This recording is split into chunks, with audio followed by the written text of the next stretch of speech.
Imagine waking up one morning and realizing that the war you were watching on your phone was already written thousands of years ago. Not in news headlines, not in politics, but in sacred scripture. What if I told you that Gaza, Israel, and this entire conflict did not just start in 2023, but began in the very first pages of the Bible?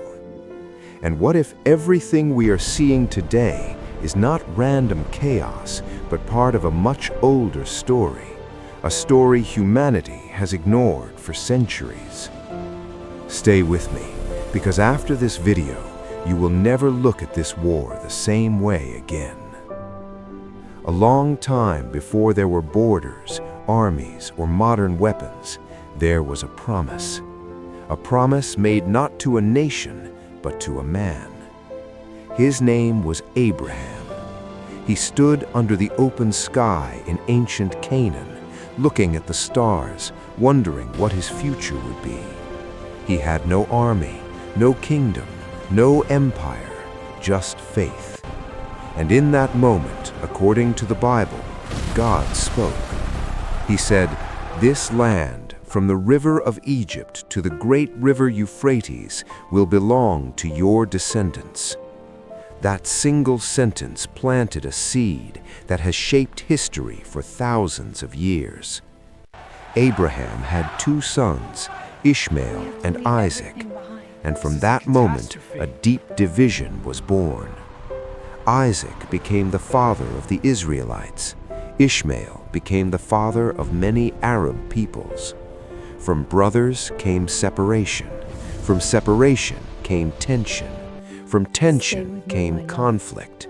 And from conflict came the world we see today. Most people think the Israel-Gaza war is modern politics, but in reality, it is rooted in this ancient family story. Fast forward centuries, the Israelites entered the land of Canaan, the land we now call Israel and Palestine. They built cities, they built Jerusalem, they built the temple, the house of God. But history is never peaceful for long.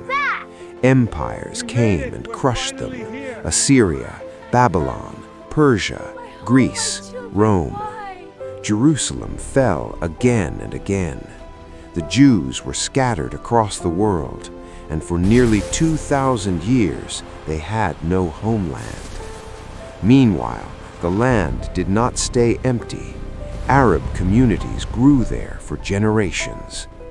By the time the modern world arrived in the 20th century, two peoples were now living on the same sacred soil, both with history, both with pain, both with claims. Then came 1948, the rebirth of Israel. To many Jews, it was a miracle, a prophecy fulfilled after centuries of exile. To many Palestinians, it was a catastrophe, families displaced overnight. And from that day, the wound never healed. Wars came: 1948, 1967, 1973. Borders changed, cities fell, tensions burned. Gaza became a small strip of land, crowded, surrounded, and cut off. Over time, political groups formed, resistance movements grew, and bitterness hardened. Then came October 7th, 2023. The world woke up to shocking images: attacks, retaliation, bombs, sirens, fear.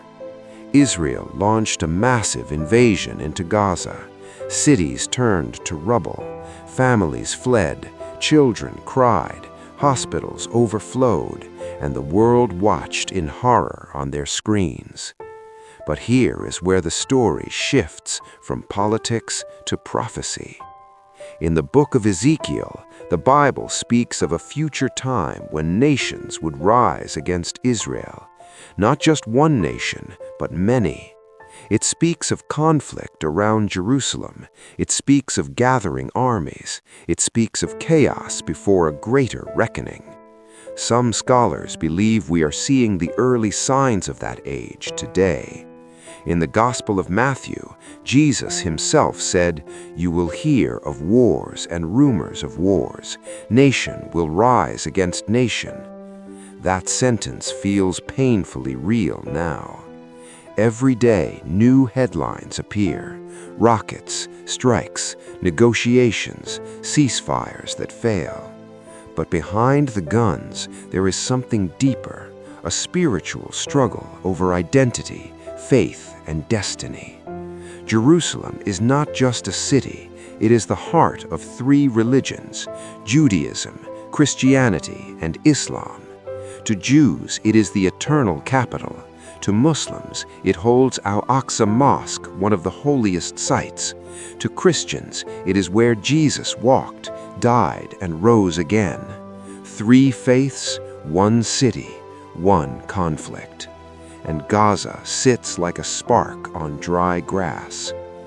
Many people ask, why does this land never find peace?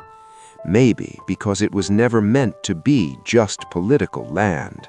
Maybe it was always meant to be sacred land, and sacred land rarely rests. Some say Israel is defending itself. Others say Gaza is suffering unjustly. Both carry their own truth. Both carry their own pain. But the Bible never promised a peaceful world before the end. It promised turbulence first. There is a chilling passage in Zechariah. "I will make Jerusalem a cup that makes all surrounding peoples reel." Look at the world today. Every nation has an opinion on Jerusalem. America, Iran, Russia, Turkey, Saudi Arabia, Europe, all watching, all involved, all tense. The war is no longer local, it is global. But behind all this destruction, something strange remains. The land still stands. Jerusalem still stands. Israel still stands. Gaza exists. Empires have fallen, but this conflict remains. Some believers say we are living in a prophetic season, not the end itself, but the trembling before it. A season where truth, lies, faith, fear, power, and survival collide. And ordinary people, mothers, fathers, children, pay the price. A mother in Gaza clutches her child under broken buildings. A father in Israel holds his family in a bomb shelter. Both pray to the same God for safety. This is the tragedy of human history. We fight, yet we worship the same Creator. The Bible doesn't cheer war, it warns of it. And it also speaks of hope.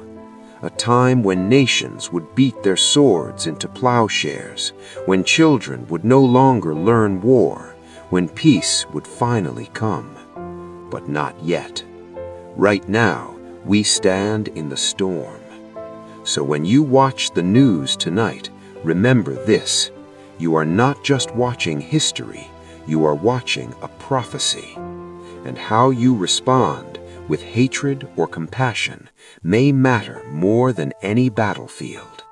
Because in the end, a final judgment is not just about nations, it's about people.